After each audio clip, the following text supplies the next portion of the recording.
नमस्कार दोस्तों, free SV tutorial से एसवी भारद्वाज आपका दिल से अभिनंदन करता है। ज्योतिषी चर्चा में कन्या वालों की चर्चा होगी, फरवरी राशि फल की बात होगी। अकस्मात सफलता से आप झूम ही उठेंगे, ये बात निश्चित है।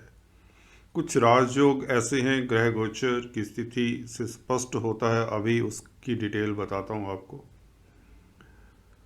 इससे पहले कि मैं वीडियो की शुरुआत करूं, निवेदन करना चाहूँगा, please subscribe, like and share, bell icon के बटन को भी दबाएं ताकि आपको लेटेस्ट अपडेट्स मिलते रहें। दोस्तों, इस वीडियो से हम चर्चा किया करते हैं नौकरी पेशा की, व्यापारी वर्ग की। आपके पारिवारिक लाइफ की बात होती है लाभ हानि की, आपके रिश्ते नातों की बात होती है, लव लाइफ की, मैरिज लाइफ की बात तो होती ही है। हम शेयर मार्केट वालों की भी चर्चा किया करते हैं, हेल्थ के इश्यूज़ को भी टच करते हैं। अंत में लक्की नंबर, लक्की कलर और जेम स्टोन्स की चर्चा करेंगे। और साथ में आजकल हमने न्यूमरोलॉजी का एक टॉपिक आप लोगों के कहने पर ही शुरू किया है, तो अभी मूलांक 4 के ऊपर चर्चा चल रही है, तो अंत में उसके बारे में सुनना देखना मत भूलें। तो चलिए शुरुआत करते हैं। शुभ डेट्स से हम शुरुआत किया करते हैं इस वीडियो की, जो चंद्रमा के गोचर के हिसाब से होती हैं ज़्यादातर, और उसमें समावेश रहता है आपके ग्रह गोचर। तो चंद्रमा कुंभ राशि में, जैसा कि आप देख रहे हैं, रहेंगे 2 और 3 तारीख को। बृहस्पति और सूर्य के साथ रहेंगे बृहस्पति के साथ रहेंगे। सूर्य अभी मकर राशि में ही होंगे, और सूर्य यहाँ पर कुंभ राशि में 13 फरवरी को आएंगे। तो गज केसरी योग छठे घर में बनेगा, तो यह इतना लाभान्वित करने वाला योग तो नहीं है। फिर भी चंद्रमा वैसे ही 6th हाउस में बली होते हैं, तो आपके ये 2 दिन 2 और 3 तारीख बृहस्पति का साथ मिलेगा चंद्रमा को, तो निश्चित तौर से आप लोगों को कुछ ना कुछ लाभ की व्यवस्था तो जरूर कर देगा, खासकर जो व्यापारी हैं। कुछ शुभ समाचार मिल सकता है, खासकर प्रॉपर्टी रिलेटेड मैटर्स में जो डील करते हैं, या जो लोग इंपोर्ट एक्सपोर्ट का कार्य करते हैं, उन लोगों के लिए यह दिन उत्तम रहेंगे 2 और 3 तारीख। उसके पश्चात मीन राशि में चंद्रमा केंद्र में आ जाएंगे। 11वें घर के मालिक हैं चंद्रमा आप लोगों के लिए, कन्या राशि लगन के लिए। तो सप्तम स्थान में बैठेंगे तो लाभ होगा, व्यापारी वर्ग को लाभ होगा, शुभ समाचार मिलेगा।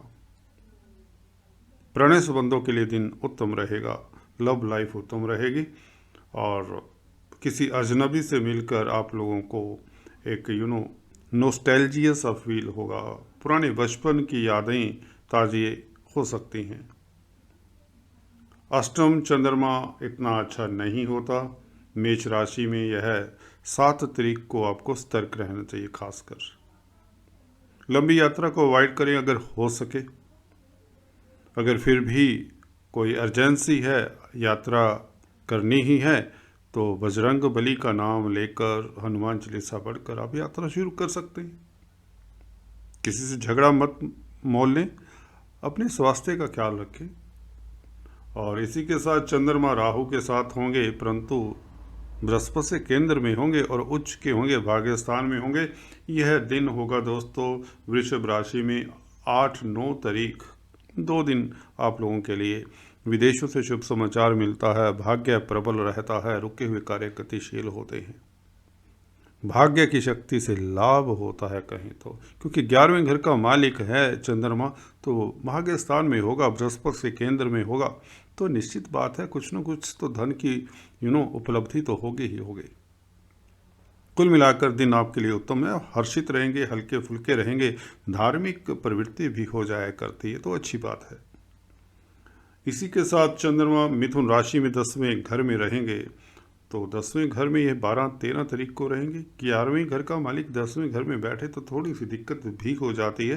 कार्यस्थल पर आप थोड़ा सा अपने आप को रिजर्व रखिए, ज़्यादा किसी से बातचीत मत करें, अपने जो विचारों को अपने तक सीमित रखिए। अगर कोई कुछ पता चलती है खास खबर, चाहे आप बिजनेस में चाहे आप जॉब में हैं, अपने मन में रखिए। और इसी के साथ कर्क राशि में 14-15 तारीख को चंद्रमा बहुत शुभ रहेंगे। निश्चित तौर से आपको लाखों करोड़ों का लाभ करवा दिया करते हैं। कोई बड़ी डील आप स्ट्रक कर सकते हैं। बिजनेस में हैं, कारोबारी हैं, तो आपका धंधा खूब चलेगा। निश्चित बात है, लाभ होगा ही होगा, कोई इसे टाल नहीं सकता जो बिजनेस में है। नौकरी पेशा के लिए भी यह 14 और 15 तारीख शुभ रहेंगी। और 17-18 तारीख को लियो राशि में चंद्रमा 12वें घर में। अब थोड़ा सा रिस्पॉन्सिबिलिटीज से कतराएंगे, भाग दौड़ से कतराएंगे, या यूँ कहें जैसे कि व्यक्ति काफ़ी मेहनत करने के बाद थोड़ा सा मन में आता है कि मुझे भी रेस्ट की ज़रूरत है। थोड़े से नेगेटिव हो जाने की प्रवृत्ति हो जाती है कभी कभार, परंतु अध्यात्म के लिए अच्छा है, इंट्रोस्पेक्शन के लिए अच्छा है, अपने ड्रीम लैंड में, फैंटेसी लैंड में जाने के लिए अच्छा है। यथार्थ से आप थोड़ा सा दूर रहेंगे इन 2 दिनों, परंतु जो लोग साइंटिस्ट हैं, पराविद्याओं से जुड़े हुए हैं, उनके लिए समय उत्तम है। कुछ ना कुछ अन्वेषण करने में उन्हें सक्सेस मिल सकती है, सफलता मिल सकती है और लाभ हो सकता है। आध्यात्मिकता के क्षेत्र में है जो लोग मेडिटेशन, योगा करते हैं या सोशल वर्कर हैं, चैरिटेबल संस्थाओं के साथ जुड़े हुए हैं, उनके लिए समय उत्तम रहेगा। इवन अगर आप हॉस्पिटल्स में कामकाज करते हैं तो आपको जॉब सेटिस्फेक्शन होगी। तो चलिए अभी चंद्रमा की बात करें चलते चलते। 25-26 तारीख को लास्ट दिन है फरवरी के। ये 2 दिन ये बहुत उत्तम रहेंगे। शुक्र मंगल के साथ रहेंगे 4th हाउस में। चंद्रमा 11वें घर के मालिक शुक्र के साथ, जो कि आपके भाग्य स्थान के मालिक हैं, मंगल के साथ जो कि अष्टमेश हैं। थोड़ी सी दिक्कत है, परंतु यह 25-26 तारीख को आपको लाभान्वित करेंगे। धन लाभ होगा, ज़मीन जायदाद के मसलों से फ़ायदा होगा। अगर आप ज़मीन जायदाद में इन्वेस्ट करना चाहते हैं तो 25-26 तारीख अच्छी है। मातृपक्ष से लाभ होगा। पब्लिक डीलिंग करते हैं तो आपको लाभ होगा। आपका वर्चस्व बना रहेगा, इज्जत मान में बढ़ोतरी के योग बनते हैं। तो कुल मिलाकर ये था चंद्रमा का गोचर मोटे तौर से। चलिए ग्रह गोचर की बात कर लेते हैं। केतु 3य स्थान में। एक दोस्तों हल्का सा सर्वे लेंगे, उसके पश्चात हम फलादेश के ऊपर आते हैं। 4th और 5th हाउस में मंगल शुक्र बने रहेंगे। और शुक्र, जैसा कि अभी मैंने एक आध वीडियो डाली है तो उसमें बताया कि शुक्र 29 तारीख से मार्गी हो जाएंगे। तो इसका मतलब फरवरी का महीना आप लोगों के लिए शुक्र का मार्गी होना। अभी चर्चा करते हैं भाग्य स्थान का उदय होना। एक किस्म से भाग्य प्रबल रहेगा और उच्च कोटि के लाभ की व्यवस्था कैसे होती है, किन लोगों को होती है, ये चर्चा करते हैं अभी। Just wait. शनि बुध की बात करें, सूर्य भी साथ रहेंगे 13 फरवरी तक। चलिए 13 फरवरी के बाद क्या होता है अभी चर्चा करते हैं। 6th हाउस में 13 फरवरी को सूर्य विपरीत राजयोग बनाएंगे, क्योंकि 12वें घर के मालिक हैं। हालांकि सूर्य से विपरीत राजयोग कोई इतना अच्छा नहीं, क्योंकि आत्मा के कारक हैं। आत्मा का 6, 8, 12 घरों में बैठना इतना अच्छा नहीं होता। फिर भी कारोबारियों के लिए समय उत्तम रहेगा। चर्चा डिटेल में अभी करते हैं। राहु आपके 9वें स्थान में, भाग्य स्थान में। शुक्र जो डिस्पोजिटर हैं बहुत स्ट्रोंग हो चले हैं फरवरी के महीने में। 26-27 फरवरी तक ही जब तक यहाँ पर रहते ही हैं, मकर राशि में शिफ्ट होने से पहले। क्या फल देता है राहु शुक्र का, कितना फल देता है, कितना भाग्य जगाता है, क्या सोए हुए कार्य आपके गतिशील कर पाएगा राहु, क्वेश्चन मार्क है। अभी इस क्वेश्चन मार्क से आपको, चलिए बात करते हैं केतु की। 3य स्थान में केतु दोस्तों एक ऐसा प्लैनेट है, करीबन 1 साल से ज़्यादा की अवधि हो चुकी है, आप लोगों के लिए एक रामबाण का कार्य करते रहे हैं केतु। भले कोविड का दौर रहा है, आप लोगों को एक साहसी, पराक्रमी, आत्मबली, ब्रेव व्यक्ति बनाकर रखा है इस केतु ने। रहस्यवादी प्लेनेट है, मिस्टीरियस प्लेनेट है। आपके विचार दाएं बाएं ऊपर नीचे अक्सर करता है यह केतु। कभी आप धार्मिक हो जाते हैं, कभी संसारी बनाता है, कभी यात्राओं पर ले जाता है, धार्मिक यात्राएं तक करवाता है। दोस्त मित्र मंडलियों में आपका जयगान भी यही केतु करवा रहा है। कानों की कई बार दिक्कत भी हो जाती है, ऐसे मैंने देखा है। चलिए, कुल मिलाकर केतु की बात करें तो केतु शुभ है। यदा कदा ऐसा करें इस महीने, आपको एक रामबाण उपाय बता देता हूँ। बजरंग बली जी को एक झंडा अर्पित कर दें मंगलवार के दिन, जिस पर चंदन से जय श्री राम लिखें, तो देखिए मंगल का भी फल शुभ रहेगा। और केतु तो उत्तम हैं, और बच्चों से, खासकर बेटे से आपको खुशी मिलेगी। यात्राओं से लाभ होगा। जो लोग यात्राओं का कार्य करते हैं, होता है ना, देश विदेश, एक स्टेट से दूसरे स्टेट, एक शहर से दूसरे शहर जाने का काम करते हैं, मार्केटिंग वाले खासकर, जिन्हें यात्राएं करनी ही पड़ती है कारोबार के कारण, उनके लिए समय शुभ रहेगा। कोई दिक्कत की बात नहीं है, क्योंकि मंगल इनका डिस्पोजिटर स्ट्रॉन्ग है। केंद्र में कोई भी प्लैनेट अच्छा ही फल देता है। शुक्र के साथ मंगल की युति की बात करें तो दोस्तों, मंगल हैं तो अष्टमेश, प्रभाव क्षेत्र बनाते हैं, बढ़ाते हैं, क्योंकि मित्र के घर में, धनु राशि में हैं। अग्नि तत्व की राशि है, और मंगल भी एनर्जेटिक अग्नि से सराबोर प्लैनेट है कहें तो, परंतु यहाँ पर मांगलिक दोष भी बनाते हैं। अपने जो भी आपने कोई बड़ा कार्य करना है, खासकर जो बिजनेस करते हैं उनके लिए बता रहा हूँ, अभी कोई भी बड़ा डिसीजन मत लें, ये 28 दिन खासकर, उसके बाद शिफ्ट हो जाएंगे मकर राशि में, तो आप कोई भी डिसीजन ले सकते हैं रिलेटेड टू योर बिजनेस। ज़मीन जायदाद का खासकर, अगर फिर भी चलिए पिन पॉइंट कर देते हैं आपको। अगर आप ज़मीन जायदाद से मसला कोई है आपका, कोई सॉर्ट आउट करना चाहते हैं, कोई एग्रीमेंट करना चाहते हैं, कोई परचेज करना चाहते हैं, कोई इन्वेस्ट करना चाहते हैं, अभी रुकिए। ज़मीन जायदाद के मसलों के लिए समय अच्छा नहीं है, क्योंकि अष्टम स्थान का मालिक 4th हाउस में, जो कि ज़मीन जायदाद का घर होता है, तो उसे अवॉइड करिए। तो जहाँ तक भाग्य की बात है, शुक्र की बात है, शुक्र दिग्बली है। दिग्बली शुक्र का मतलब यहाँ पर ये होता है कि पत्नी का पूरा साथ मिलेगा, पत्नी का स्वास्थ्य इम्प्रूव रहेगा, और स्त्री वर्ग की आपको पूरी सपोर्ट मिलेगी। सौंदर्य प्रसाधनों में कोई भी कार्य करते हैं वह उसमें कामयाब होते हैं। अगर आप क्रिएटिव फील्ड में हैं तो धन आता है, क्योंकि धन के भी मालिक हैं, स्पीच के मालिक हैं। तो काउंसलर, कंसल्टेंट है किसी तरह के भी, किसी एरिया में भी।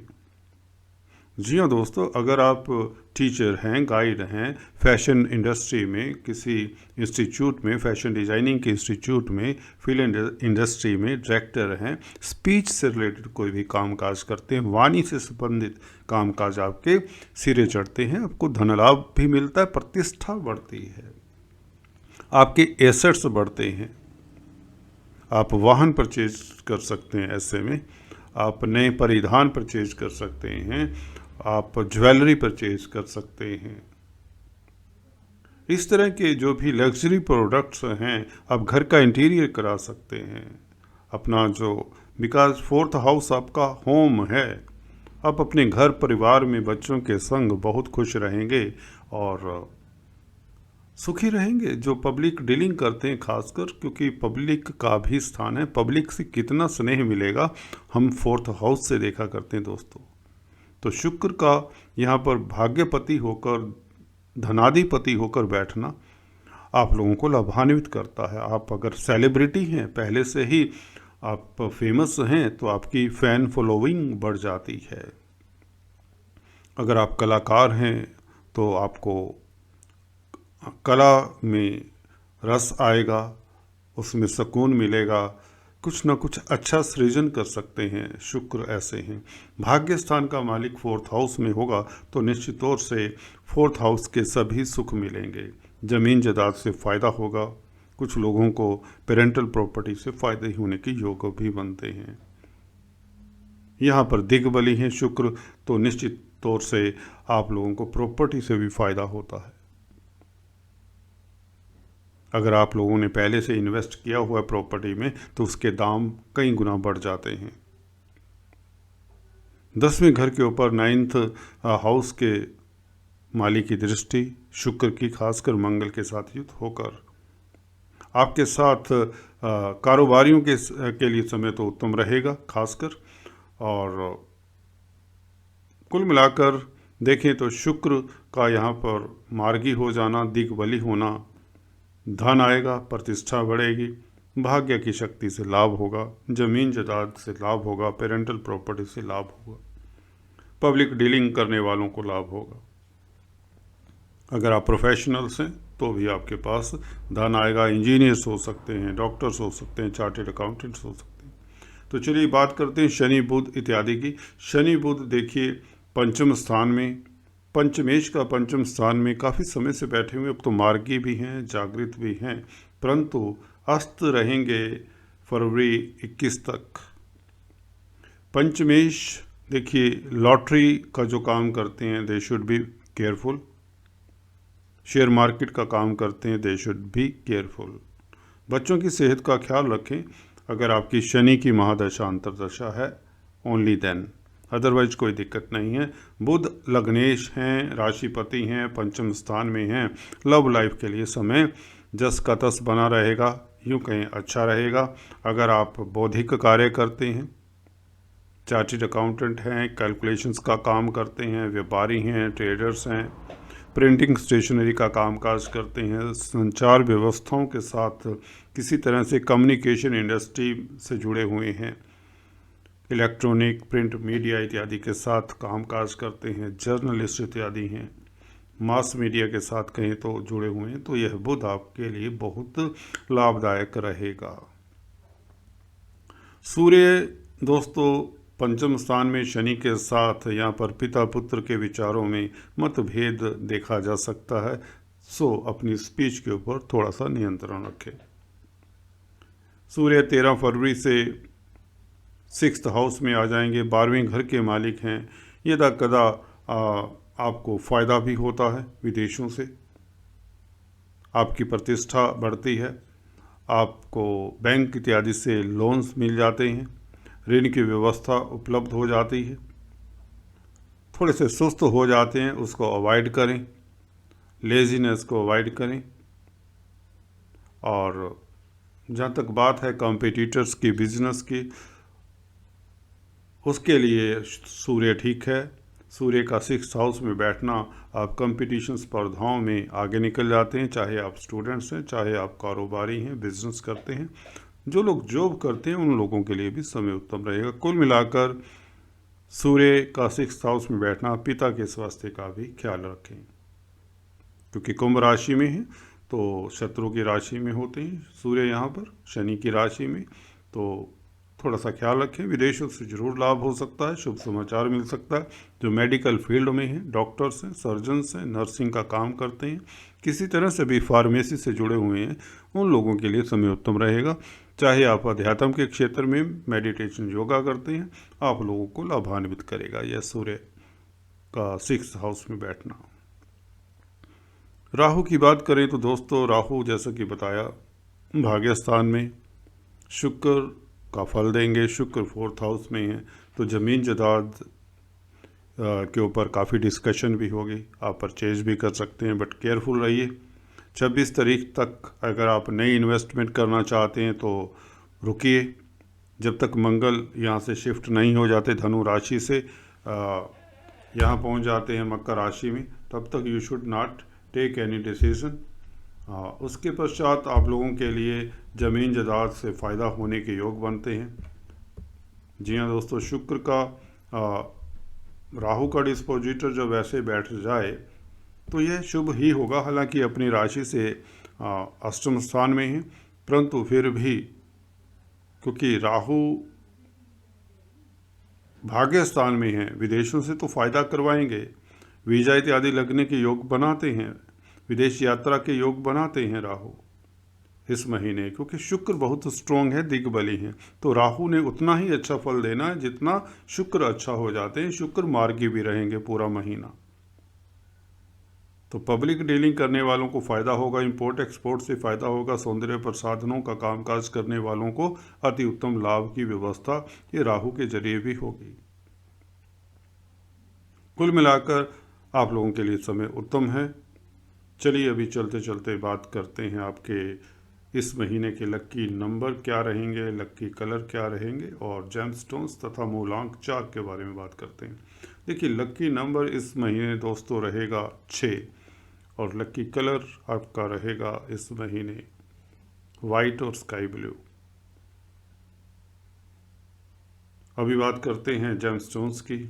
दोस्तों आपके लिए जेमस्टोन्स हालांकि बताता आया हूँ हर वीडियो में, अब तो मैंने एक रूटीन बनाया हुआ है, फिर भी जो नए हैं फ्रीएस्ट ट्यूटोरियल्स को फर्स्ट टाइम देख रहे हैं रिपीट कर देते हैं। कन्या राशि या कन्या लगन जिनका हो उन्हें ओपेल तो धारण करना ही चाहिए, डायमंड भी धारण कर सकते हैं, हालांकि सेकंड लॉर्ड भी होते हैं, फिर भी भाग्य स्थान के मालिक हैं, इसलिए भाग्य को प्रबल करने के लिए अगर शुक्र कमज़ोर है आपका तो आपको डायमंड ओपल इत्यादि धारण करना चाहिए। खासकर जिनको शुगर डायबिटिक इत्यादि है या स्किन ट्रबल्स रहती हैं या जिनके पास वेल्थ की पैसे की कमी है उन्हें तो ओपेल कम से कम धारण जरूर करना चाहिए। इसी के साथ आपको बता दें दूसरा आपका पन्ना एमराल्ड बनता है जिसे आप हर स्थिति में डाल सकते हैं। सिर्फ और सिर्फ ये देखना है कि जब बुध आपकी कुंडली में बृहस्पति के साथ हों तो अवॉइड करें, 4th हाउस में बुध हो तो अवॉइड करें, सप्तम स्थान में हो तो अवॉइड करें, क्योंकि बृहस्पति की राशि में बुध अच्छा फल नहीं देंगे। और जब बुध 9th हाउस में होंगे या 12th हाउस में होंगे तो भी आपको पन्ना नहीं धारण करना, ना ही हरे रंग के कपड़े नहीं डालने, ये बस इतना ध्यान रखिए। अदरवाइज़ आप पन्ना भी धारण कर सकते हैं। तो ये 3-4 कंडीशंस बनती हैं जहाँ पर आपको एमराल्ड नहीं धारण करना चाहिए। नीलम भी अवॉइड करें क्योंकि छठे घर के मालिक होते हैं, पंचम स्थान का शुभ फल देंगे। शेयर मार्केट वाले इसे धारण करने का रिस्क मत लें क्योंकि इन्हें अचानक से लॉस भी दे सकते हैं, अगर शनि की स्थिति के ऊपर भी डिपेंड करता है। वह आप एक्सपर्ट एडवाइस से नीलम धारण कर सकते हैं। अभी चलिए बात करते हैं मूलांक 4 की। मूलांक 4 दोस्तों जिन लोगों का बर्थ डेट 4 तारीख है, 4 किसी महीने का 13 तारीख हो सकता है, 31 तारीख, 22 तारीख हो सकता है, तो उसे हम कहते हैं यह मूलांक 4 है। 4 नंबर वाले दोस्तों हार्ड वर्कर होते हैं, मैनेजमेंट की कैपेसिटी इनमें कूट कूट कर भरी होती है, अच्छे ऑर्गेनाइज़र होते हैं और पावरफुल थिंकिंग रखते हैं, मनोवैज्ञानिक अच्छे होते हैं, साइकोलॉजिस्ट भी अच्छे साबित होते हैं और बड़े उच्च पदों पर आसीन होते देखे गए हैं। अनथक प्रयास करते हैं क्योंकि राहु का यह नंबर है। तो राहु देखिए मटीरियलिस्टिक प्लैनेट है, तो उसका इनमें अगर इनकी कुंडली में राहु अच्छी स्थिति में है तो और आपका बर्थ 4 नंबर है, 4 तारीख को पैदा हुए हैं, तो निश्चित बात है आप निश्चित तौर से तरक्की करते हैं, लाभान्वित होते हैं, उच्च पदासीन होते हैं, चाहे आप कारोबारी हैं चाहे आप जॉब करते हैं। तो राहु के ये जो गुण हैं आप में समाहित रहते हैं, आप लोगों के अच्छे फ्रेंड साबित होते हैं। 1, 2 और 7 जिनका बर्थ नंबर होता है मूलांक, यह नंबर वाले आप लोगों के सहायक ही रहते हैं। यदा कदा हो सकता है कि आपको दिक्कत दें, परंतु 99% ये आप लोगों के काम आते ही आते हैं। 1 नंबर 1 तारीख को पैदा होने वाले, 19 तारीख को पैदा होने वाले, 28 तारीख को पैदा होने वाले, 10 तारीख को पैदा होने वाले और 7 नंबर 7 तारीख को पैदा होने वाले, 25 तारीख को पैदा होने वाले और इसी तरह से 16 तारीख को पैदा होने वाले, ये भी आपके सहायक रहते हैं। 2 तारीख को पैदा होने वाले, 11 तारीख को पैदा होने वाले, 20 तारीख को और 29 तारीख को पैदा होने वाले भी आपके लिए हेल्पफुल रहते हैं। तो इन लोगों का संग आपको मिलता है, तो इनकी एडवाइस आपके काम आती है। तो चलिए आज इस वीडियो में इतना ही। अगले वीडियो में कुछ इस तरह की चर्चा लेकर आता हूँ। तब तक के लिए stay tune, do subscribe, like and share. Thank for watching this video.